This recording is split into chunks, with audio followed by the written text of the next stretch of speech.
기도하겠습니다. 303장입니다.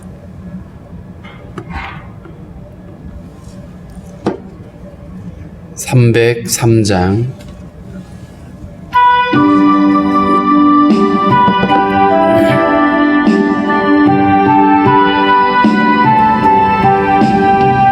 날 위하여 십자가에 중한 고통 받으사 대신 죽은 주 예수의 사랑하신 은혜요 보배로운 피를 흘려 영영 죽을 죄에서 구속함을 받은 우리 어찌 찬양 안 할까.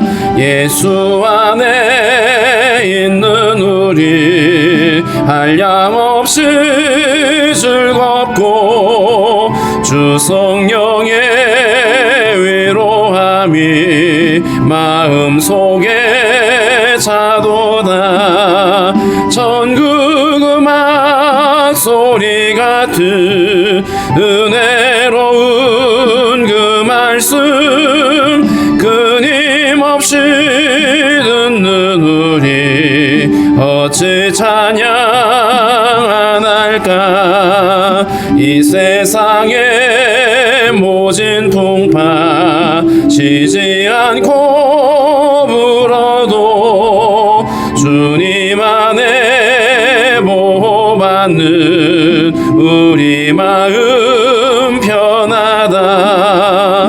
늘 깨어서 기도하고 저 천국을 바라며 주님만을 기다리니 어찌 찬양 안 할까.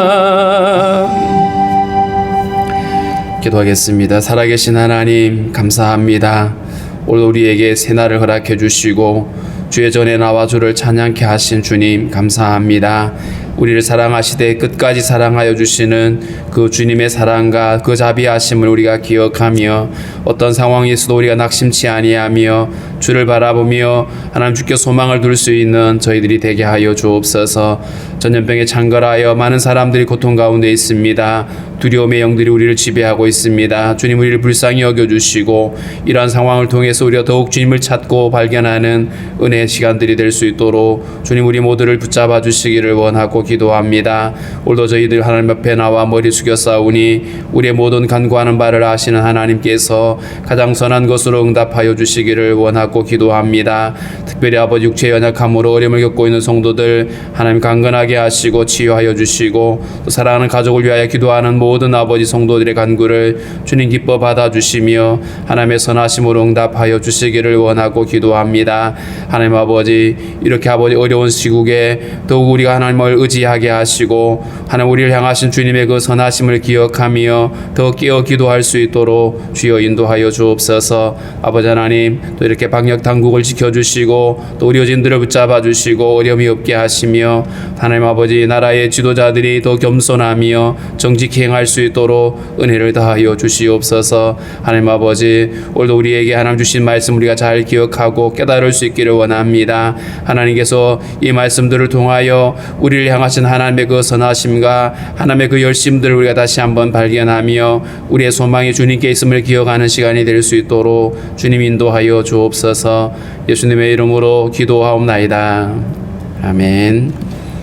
542장입니다.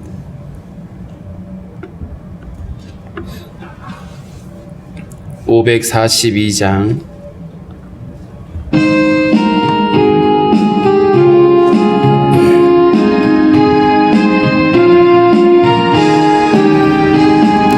구주 예수 의지함이 심히 기쁜 일일세 영생 허락 받았으니 의심할 수 없도다. 예수 믿는 것은 받은 증거 많도다. 예수 귀한 예수 믿음 더욱 주소서. 구주 예수 의지함이 심히 기쁜 일일세. 주를 믿는 나의 마음 그의 피에 적시네. 예수 믿는 것은 받은 증거만 도다. 예수 귀한 예수 믿음 더욱 주소서. 구주 예수 의지하여 죄악 벗어버리네. 안위 받고 영생함을 주께 모두 얻었네. 예수 믿는 것은 받은 증거만 도다. 예수 귀한 예수 믿음 더욱 주소서. 구주 예수 의지하여 구원함을 얻었네. 영원 무궁지나도록 주여 함께 하소서. 예수 믿는 것은 받은 증거만 도다. 예수 귀한 예수 믿음 더욱 주소서. 아멘. 누가복음 1장입니다. 누가복음 1장 1절부터 25절까지 교독을 하겠습니다. 우리 중에 이루어진 사실에 대하여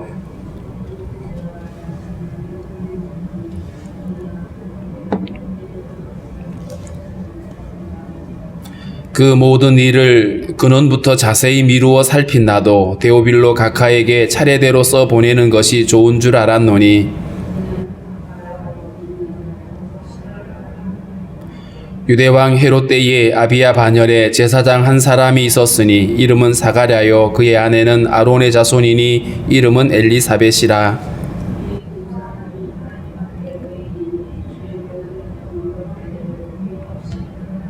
엘리사벳이 잉태를 못함으로 그들에게 자식이 없고 두 사람의 나이가 많더라.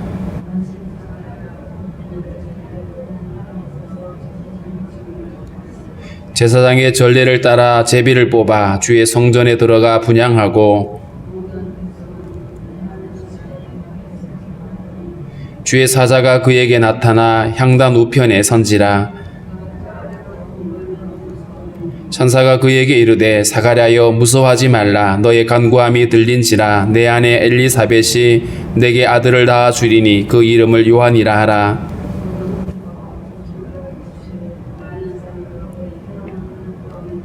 이는 그가 주 앞에 큰 자가 되며 포도주나 독한 술을 마시지 아니하며 모태로부터 성령의 충만함을 받아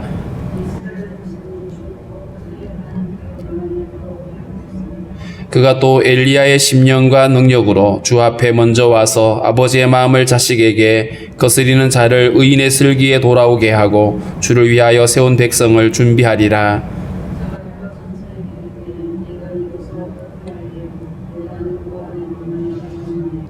천사가 대답하여 이르되 나는 하나님 앞에 서 있는 가브리엘이라. 이 좋은 소식을 전하여 내게 말하라고 보내심을 받았노라.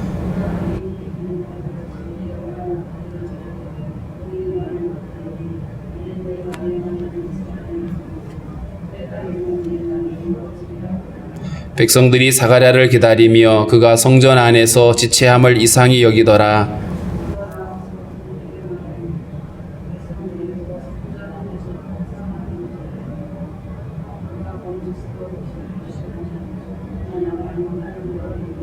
그 직무의 날이 다 되매 집으로 돌아가니라.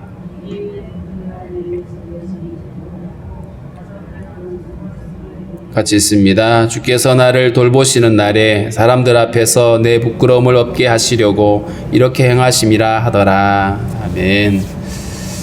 오늘부터 우리가 누가복음을 시작을 하게 되는데, 누가는 사도 바울의 동역자였습니다. 그리고 직업은 의사로 알려져 있고요. 누가가 기록한 책이 누가복음하고 사도행전입니다. 누가복음은 예수님의 그 출생부터 시작을 해가지고 승천 때까지 그 다른 복음서에 비하면 굉장히 그 예수님의 생애에 대하여 자세하게 기록이 되어져 있습니다. 그래서 예수라고 하는 영화가 있는데 그 영화의 그 내용이 이 누가복음을 가지고 만들어졌다라고 알려져 있습니다. 이 누가복음에 좀 예수님의 그 인간됨, 사람의 아들로 오신 그 인간됨에 대해서 많이 다루고 있습니다. 특별히 우리가 오늘 읽은 본문에는 이제 예수님이 오시기 전에 세례 요한의 출생에 대해서 자세하게 기록을 해놓고 있는데, 누가가 이 누가복음을 기록하게 되는 이 동기는 1절부터 4절에 있는 것처럼 데오빌로라고 하는 로마의 관료로 고위 공직자로 이렇게 우리가 추정을 할 수 있습니다. 로마의 고위 공직자인데 복음에 대해서는 아직 잘 알지 못하는 그에게 이 예수 그리스도의 이 복음에 대해서 상세하게 전하는 서신을 써서 그에게 보고하는 형태로 기록이 되어 있습니다. 1절에 보면 우리 중에 이루어진 사실에 대하여, 무엇이 이루어졌다는 얘기일까요? 하나님의 언약이, 하나님의 그 약속이 예수 안에서 이루어진 그 복음에 대한 이야기죠. 우리 중에 이루어진 사실, 이 말은 허구가 아닌 역사적 사실임을 이야기를 하고 있습니다. 처음부터 목격자와 말씀에 일꾼된 자들이 전하여 준 그대로 내력을 저술하려고 붓을 든 사람이 많은지라. 예수님의 이 사역에 대해서 기록한 사람들이 많았다는 거죠. 우리가 알고 있는 이 사복음서 외에도 여러 외경이라고 하는 다양한 예수님에 관련되어 있는 이야기들을 써놓은 글들이 많이 있었다라고 이야기를 하고 있습니다. 그래서 그대로 내력을 저술하려고 붓을 든 사람이 많았다. 예수님의 행적이라든가 이런 것들을 말해주기 위해서 쓴 사람이 많았는데, 그 모든 일을 근원부터 자세히 미루어 살핀 나도 이 누가가 그 여러 가지 많은 자료들을 살펴보고, 그러면서 그 모든 일의 근원부터 자세히 연구하고, 그러면서 이 일을 기록을 했다라고 말하고 있습니다. 4절에 보면 이는 각하가 알고 있는 바를 더 확실하게 하려 함이로다. 이 데오빌로라고 하는 이 사람에게 예수 그리스도의 복음에 대해서 자세하게 알려주려고 하는 목적을 가지고 이 책을 기록한다라고 말하고 있습니다. 5절 말씀에 보면 유대왕 헤롯 때에, 이 헤롯은 원래 그 정통 유대인이 아니죠. 에돔 후손입니다. 에돔 족속에 속해 있는 이두메라고 하는 이쪽의 사람들인데, 그가 이 유대의 왕이 된, 유대인들을 다스리는 왕이 된 것은 로마의 황제에게 잘 보였기 때문입니다. 그래서 로마 황제가 그를 유대의 왕으로 이제 지명을 했는데, BC 40년부터 BC 4년까지 이 헤롯 왕이 통치했다라고 기록에 남아 있습니다. 그렇다면 실제로 예수님이 탄생하신 때가 AD 0으로 시작되는, 우리가 이제 BC하고 AD로 나뉘어지는데, 예수님이 1년이 아니라 BC 한 4년에 태어난 것으로 성경학자들이 다 그렇게 일치된 의견을 가지고 있습니다. 이 헤롯 왕, 나중에 보면 예수님이 탄생하셨다는 얘기를 듣고 죽이려고 하는, 마태복음 우리가 2장에서 보았던 것처럼 예수를 죽이려고 했던 바로 그 왕입니다. 유대왕 헤롯 때의 역사적 한 기점이죠.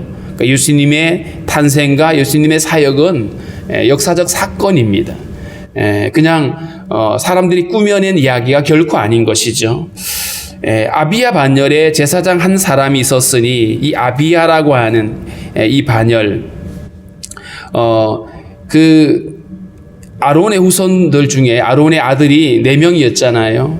2명은 먼저 잘못된 불을 가지고 분향하다 죽고, 남은 아들이 엘리아사라고 이다말인데, 그 두 계보를 통해 가지고 24개로 나눕니다. 반열을 나누는데 24반열을 나누어서 이들이 교대로 성전에 들어가서 봉사를 하게 됩니다. 교대를 하게 되어지고 그 반열 안에 또 여러 제사장들이 있는데 그들이 제비를 뽑아 가지고 순서대로 그렇게 성소에 들어가서 분향을 하는 그 일들을 하게 되는데, 이 아비야 반열이라고 하는 것이 바로 24반열 가운데 한 반열입니다. 반을 짠 거죠. 반열이라고 한 것이. 그래서 제사장이 한 사람이 있었는데 이름이 사가랴고 그의 아내도 아론의 후손인데 엘리사벳이다. 그런데 이 6절에 보면 이 두 사람이 하나님 앞에 의인이니 주의 모든 계명과 규례대로 흠이 없이 행하더라. 이 사람들이 의인인 까닭이 뭘까요?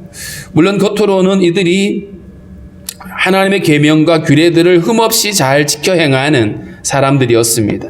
그런데 이들 안에 무엇보다도 무엇이 의인이냐 하면 하나님의 약속을 믿는 자들이었어요. 그리고 그 약속을 기다리고 있었던 것이죠.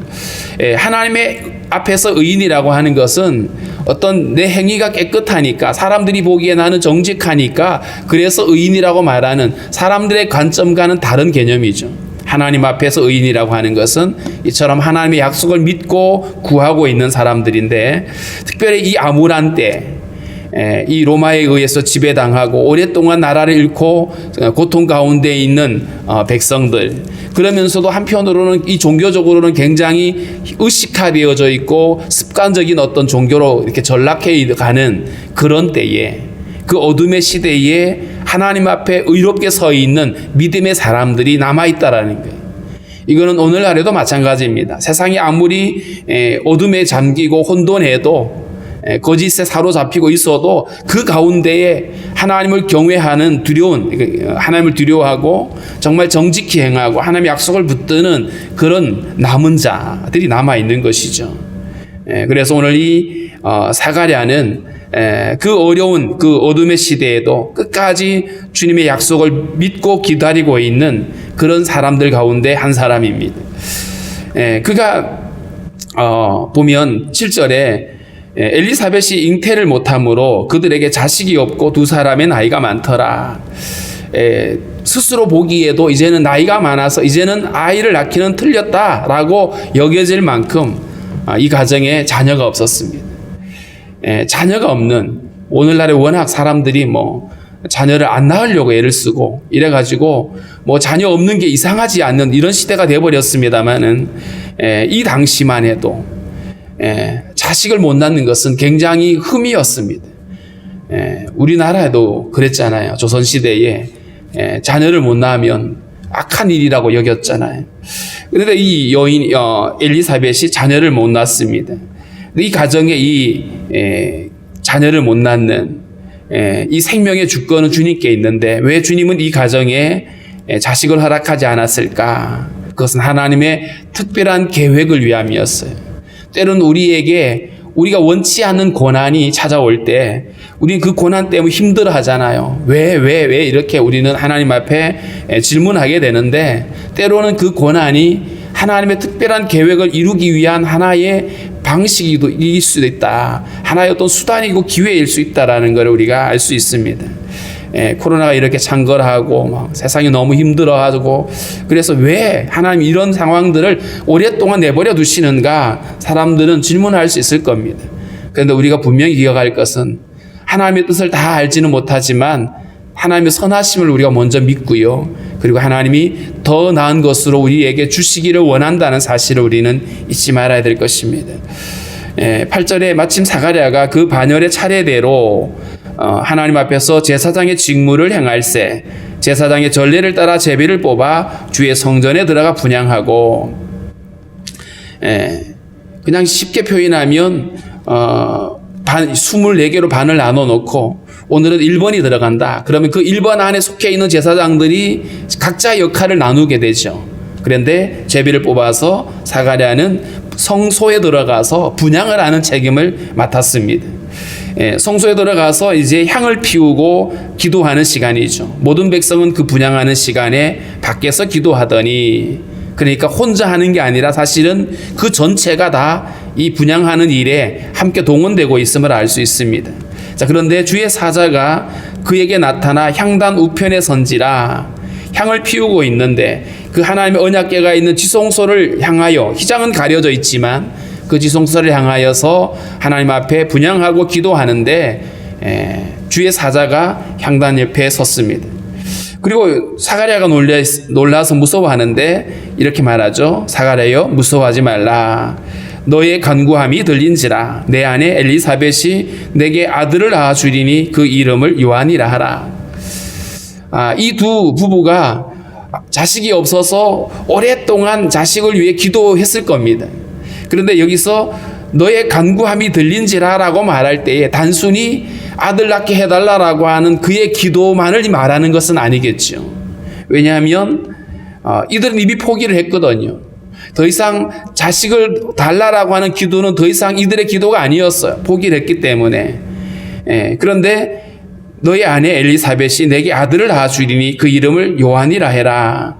단순히 아들을 낳기 위한 기도만이 아니라 하나님의 약속을 붙들고 기도하는, 그 하나님의 약속이 이루어지기를 원하는 그의 기도가 이제 마침내 응답되어졌노라고 하는 하나님의 말씀인 겁니다. 아들을 낳게 되면 이름을 요한이라고 해라. 요한이라는 말은 하나님의 은혜다라는 뜻입니다. 하나님의 자비, 하나님의 은혜를 가리키는데요. 14절에 보면 너도 기뻐하고 즐거워할 것이요 많은 사람도 그의 태어남을 기뻐할 것이다. 네가 아들을 낳게 되면 너에게도 기쁨이지만 너만이 아니라 많은 사람들이 그의 태어남을 기뻐하게 될 것이다. 많은 사람들이 왜 요한의 태어남을 기뻐하게 되는 것일까요? 이 요한의 탄생은, 태어나는 것은 하나님의 약속이 이루어지는 일이거든요. 말라기서에 하나님이 엘리야를 보내겠다고 말씀했는데 그가 바로 요한이거든요. 그렇기 때문에 주의 길을 예비하는 자로 하나님이 사자를 보내시는, 선지자를 보내시는 그 일이기 때문에 그것이야말로 하나님의 이제 약속이 이루어지는 하나의 과정이기 때문에 모든 사람들에게 기쁨이 되어지고, 뿐만 아니라 요한의 사역을 통해서 많은 사람들이 주님께 돌아오게 되죠. 그래서 요한의 출생은 사가랴의 가정만의 기쁨이 아니라 많은 사람들의 기쁨이 될 것이다. 자, 그리고 15절에는 그가 하나님의 특별한 나실인이라고 그러죠. 구별받은 자로서 성령 충만하게 될 것을 말하는데 주 앞에서 큰 자가 되며 포도주나 독한 술을 마시지 아니하며 모태로부터 성령의 충만함을 받을 것이다. 여기서 주 앞에 큰 자가 된다 그랬는데 요한이 뭐 대단한 업적을 남기고 죽은 게 아니잖아요. 인간적인 것으로 보면 그가 세상에서 출세한 것도 아니고 성공한 것도 아니고 그냥 조금 예수님 앞서 나가서 사역하다가 일찍 목숨을 잃었잖아요. 그런데 왜 그가 주 앞에서 큰 자가 되냐? 그것은 바로 그가 했던 그 사역의 위치인 겁니다. 그 이전에 구약에 많은 선지자들, 유명한 선지자들이 있었어요. 근데 그 유명한 선지자들의 역할은 예수님이 오실 것이다라고 하나하나의 예언만 했어요. 그런데 이 세례 요한은 예수님의 길을 직접 예비하는 거죠. 왜냐하면 예수님을 직접 만났고 예수님을 지목하여 세상 죄를 지고 가는 하나님의 아들이심을 증거했거든요. 가장 분명하고 확실한 그 사역을 감당했기 때문에 그 역할이 큰 자다. 그러니까 인간적인 세상적인 측면에서 크고 위대한 자라는 말의 의미가 아닌 것이죠. 그 사역이 크다라는 겁니다. 그 역할이 복음을 하나님께서 허락하시면서 세례 요한에게 주어진 사역이 바로 그러한 것들이었고요. 16절에 보면 이스라엘 자손을 주 곧 그들의 하나님께로 많이 돌아오게 하겠습니다. 세례 요한의 역할이 바로 많은 사람들이 주님께로 돌아오고 회개하고 그래서 주님을 영접하게 만드는 역할이었어요. 백성들을 하나님께로 돌아오게 하는 사역. 이게 바로 요한이 주의 길을 예비하는 사역이었습니다. 많은 사람이 주님께 돌아오는 것 뿐만 아니라 17절에 보면 그가 또 엘리야의 심령과 능력으로 주 앞에 먼저 와서 아버지의 마음을 자식에게 거스리는 자를 의인의 슬기에 돌아오게 하고 주를 위하여 세운 백성을 준비하리라. 엘리야가 갈멜산에서 기도할 때에 그의 간절함은 하나님을 떠나서 바알을 하나님이라고 섬기고 있는 그 백성들의 하나님을 알고 하나님의 그 기다리심을 알고 그 하나님의 자비 앞으로 돌아오기를 원하는 간절함이었거든요. 그 엘리야의 심정이라고 하는 것이 바로 하나님을 알지 못하여 다른 것을 섬기고 있는 그 백성들이 주님께 돌아오기를 간절히 기다리는, 이게 엘리야의 심정이었어요. 이것은 아버지의 심정이기도 하고 하나님의 열심이기도 하죠. 선지자를 통해서 주님께서 끊임없이 그들이 돌아오라고, 하나님께로 돌아오라고 선지자를 보내셨던 하나님이 이 요한을 보내셔서 요한을 통해서 회개하고 돌아오도록, 그래서 그들이 주님께로 돌아올 수 있게 하는 그 길을 예비하는 그 사역이 바로 오늘 요한에게 주어진 사역이며, 이것은 결국 우리를 구원하기 원하시는 하나님의 열심이기도 합니다. 이 말을 들었더니 사가랴가 천사에게 이렇게 말하죠. 내가 이것을 어떻게 알리요? 내가 늙고 아내도 나이가 많습니다. 물리적으로 자식을 낳기에는 너무나 늙었다. 그게 어떻게 가능하냐라고 이야기를 하죠. 사가랴는 지금 아들을 낳는다고 했는데 천사가 혹시 잘못 택한 거 아니냐? 이처럼 나이 많고 늙은 부부가 무슨 자식을 낳을 수 있겠느냐라고 되물었습니다. 그랬더니 천사가 하는 말이, 나는 하나님 앞에 있는 가브리엘이다. 이 좋은 소식을 전하여 내게 말하라고 보내심을 받았노라. 이거는 천사가 말하는 것이 천사 개인의 생각이 아니고 생명의 주인이신 하나님이 이 일을 위하여 천사를 보내어서 전하게 한 것이다. 그러니까 요한이 태어나는 것은 천사가 하는 일이 아니라 하나님이 하시는 일인 거죠. 그래서 하나님이 이 좋은 소식을 너에게 전하라고 내가 보냄을 받은 자다. 이 천사가 전하는 소식, 이게 그 헬라어로 복음입니다. 복된 소식, 유앙겔리온이라고 하는 이 단어가 바로 천사가 전해주는 소식입니다. 하나님의 전능하심으로 일이 성취될 것이다라고 천사를 통해서 주님이 전해주신 것이죠. 자, 그러면서 20절에 보면, 보라, 이 일이 되는 날까지 내가 말 못하는 자가 되어 능히 말을 못하리니 이는 내가 내 말을 믿지 아니함이거니와 때가 이르면 내 말이 이루어질 것이다. 사가랴가 갑자기 이제 말을 못하게 돼버린, 입이 봉해져 버렸어요. 단순히 벌을 주기 위함이 아니죠. 이 일이 바로 하나님께서 특별한 일들을 행하고 있다는 사실을 사람들에게 보여주는 겁니다. 사인이죠. 그리고 말씀이 반드시 이루어질 것이다. 하나님의 약속은 반드시 이루어질 것입니다. 그분의 약속은 변하지 않습니다. 능력이 모자라서 취소되지도 않습니다.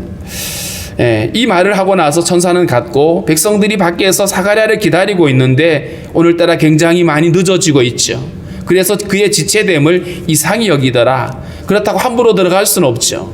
왜 나오지 않을지 오랫동안 기다리고 있는데 사가랴가 나와서 말을 하지 못하고 손짓으로 뭔가를 말하니까 뭔가 저 안에서 환상을 보았구나, 뭔가 일이 있었구나라고 사람들은 짐작만 했죠. 그리고 나서 이제 그 모든 직무의 날을 마치고 집으로 다 돌아갔는데 이후에 엘리사벳이 잉태하고 5달 동안 숨어 있었다. 아마 이 엘리사벳은 그 늙은 나이에 자녀를 가진 것이 놀랍기도 하고, 그래서 아마 막 돌아다닌 것이 아니라 굉장히 조심하고 지냈던 것 같아요. 그러면서 25절에 주께서 나를 돌보시는 날에 사람들 앞에서 내 부끄러움을 없게 하시려고 이렇게 행하심이라 하더라.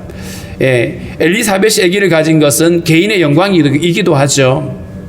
그런데 여기서 우리가 주께서 나를 돌보시는 날에, 주님이 돌보시는 날, 사실은 특별한 한 날만이 아니라 지금도 하나님은 우리를 돌보시고 계시고 우리를 지켜보고 계신다는 사실을 우리는 기억을 해야 됩니다. 오늘 무엇보다도 그 어둡고 암울한 시대에 이제 주님께서 예수 그리스도를 보내시기 위하여 마침내 그 약속을 이루시기 위해서 요한을 보내시는 이 하나님의 열심을 우리는 주목해 봐야 됩니다. 이 하나님의 열심이 결국 예수 그리스도를 이제 예비하시고 우리에게 구원자를 보내시는 이 하나님의 열심인데요. 우리가 처해 있는 여러 가지 상황들이 우리를 힘들게 하고 어렵게 하죠. 자, 이러한 때에 우리가 이때에도 여전히 하나님의 돌보심이 계시고 우리를 향한 주님의 열심이 있다는 사실을 우리는 기억하셔야 됩니다. 그래서 그 하나님의 열심이 우리의 소망이 되고 우리에게 기쁨이 되어질 것입니다. 그래서 요한을 보내시는 그 하나님의 그 열심, 그리고 그 요한을 통해서 모든 사람들이 함께 기뻐하게 되어질 그 일들, 그리고 뿐만 아니라 주님 오실 날을 예비하는 요한의 사역, 그것을 통해서 이제 이때에도 우리도 주님 오실 날을 예비하는 자로 살아갈 수가 있어야 될 것입니다. 오늘 말씀 우리가 기억하면서 이 어둡고 힘든 시대에 하나님의 위로가 모든 사람들에게 함께 임할 수 있게 해달라고 우리 기도하시고요. 특별히 변화선 선교사님 어머니 위해서 기도해 주시기 바랍니다. 오늘 MRI 진단을 하고 하는데 의사의 초기 진단은 치매일 수 있다라고 그러는데 어려움이 없도록 기도해 주시고요. 또 우리 오늘 최관욱 권사님 오늘 항암 치료하시는데 잘 견딜 수 있도록 우리 함께 기도하겠습니다.